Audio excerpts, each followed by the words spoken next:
Hello and welcome to Galata Plus. In this episode, we are going to be talking about Jasmeet Kaireen's Darling, starring Alia Bhatt as a survivor of domestic abuse. The film is playing on Netflix and it also stars Shefali Shah and Vijay Varma. The plural title of Darlings is no accident. The protagonist Badru, that's the Alia Bhatt character, she is from a lower middle class Muslim family and her English consists of odd plural phrases like I loves you and bad lucks.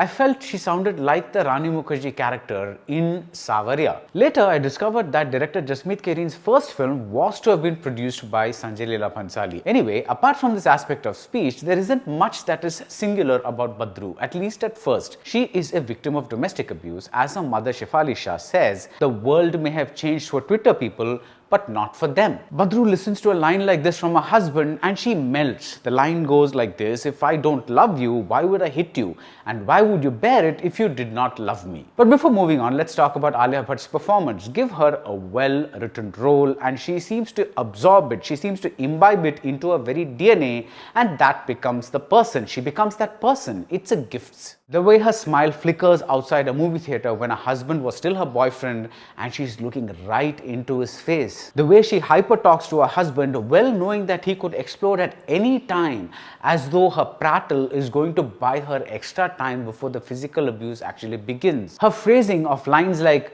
"Mummy, aap khana acha banati ho, kahani nahi," without a pause and with just the right amount of impatience. The way she slowly backs away from the door after disobeying her husband because her instincts tell her that this time it's going to be bad, it's going to be really bad. There isn't one false note. And Vijay Varma plays the husband Hamza. He seems to be the kind of man who's stuck in a shitty job and quite literally as shown in one scene. And because he cannot vent out against his boss, he drinks a lot and all his pent up rage lands on his wife. He is not just a misogynist, he is also a misanthrope. He hates people and if he can do anything to piss them off, he will do that. Like how he resists signing off on a deal to redevelop the chawl he lives in. With his wiry body and his any-man face, Vijay Varma takes his hateful character and keeps him hateful without any backstory, without any redeeming characteristics. Of course, this is also a function of the writings by the director and Parveez Sheikh. He plays a human scorpion and he is excellence. As is Shefali Shah, who completes the trio that should win all sorts of awards next year. Darlings is a domestic noir cum black comedy, and if the Badru Hamza couple takes care of the domestic noir, Shefali Shah's character, that character keeps you in splits with her deadpan expressions that leave us with little doubt about how much she hates her son-in-law. She makes a great pair with Alia Bhatt and her emotional manipulation of a second-hand dealer played by a very sweet Roshan Mathew is hilarious. And this angle has a terrific payoff, something that made me smile and tear up at the same time.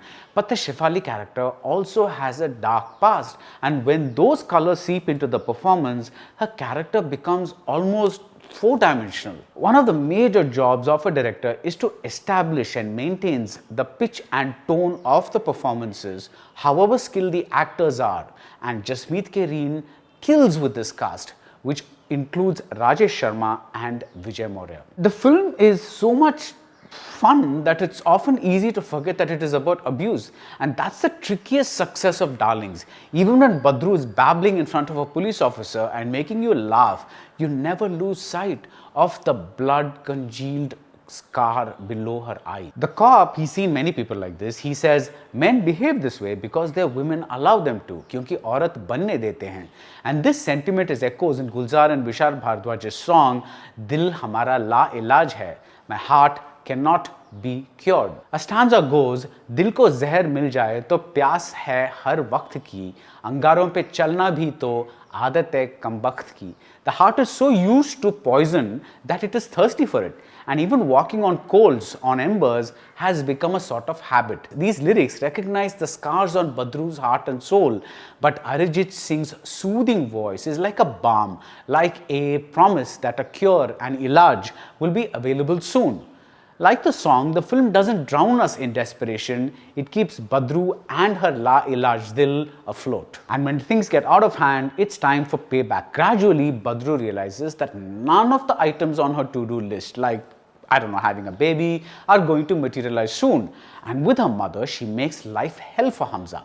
There's a visual joke here. Their tools of revenge are all womanly things, like a balan, like a saucepan, like a dupatta, like a pair of high heels. Hell hath no fury like a woman scorned, and Badru's display of fury in the scene involving high heels is breathtaking to behold. There are some plot points I wish had been spaced out a little better. For example, when Hamza's boss comes to their home suspecting something, it seems to happen too soon. The portion involving railway tracks plays out a little too easily, but I totally bought the climax, which retains both Badru's goodness and Hamza's evilness. I think people do change, or at least that they are capable of change, that they can change, but for the purposes of this story, this ending is just perfect.